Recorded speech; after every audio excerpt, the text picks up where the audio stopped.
For centuries, the Waldensians had been a beacon of light shining amidst the prevailing darkness. Faithfully, they preserved God's word and worked tirelessly to share it throughout Europe.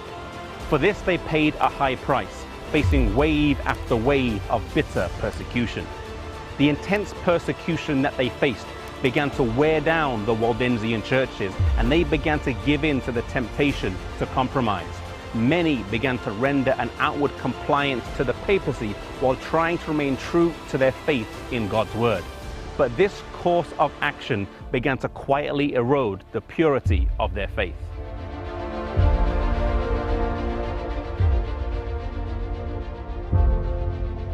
Around this time of crisis, the Waldensians got word of the Reformation that was beginning to take root throughout Europe. They heard of the work that was taking place in Germany, Switzerland, and France. And in order to fully understand the nature of this new movement and determine what similarities they shared, the Waldensian churches decided to send a few delegations of ambassadors to the churches in Europe. As these ambassadors came back, they brought back some of the writings of the leading reformers, as well as reports of what similarities they shared, and this greatly encouraged the Waldensian believers.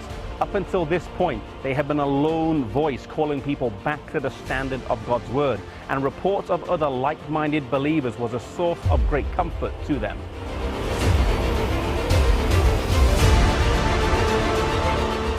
The leaders of the Waldensian churches then decided to convene a synod with representatives from the Protestant churches so they could meet with the leaders of the Waldensian churches to discuss their beliefs and further determine the relationship that the Waldensians would have with the Reformation as a whole.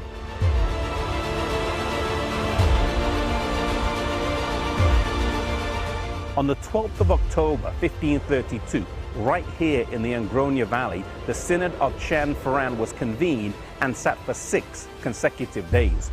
One of the most significant decisions that was made was the resolution to translate and print the entire Bible into the French language, and the Waldensian churches raised the funds for this endeavor.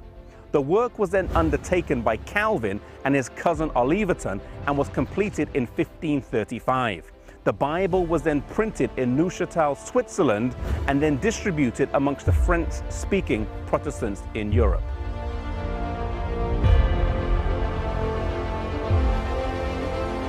Some of the commonalities shared between the two churches was a rejection of decidedly papal institutions such as the Mass, confession, the celebration of feasts, the worship of saints, the celebration of Lent, the observance of the lenticular fast, and prayers for the dead. Other doctrines that they also rejected was purgatory, penance, and celibacy. However, it was not all good. In their joy at finding fellowship, the Waldensian churches were quick to embrace some of the shortcomings of the Reformation as well.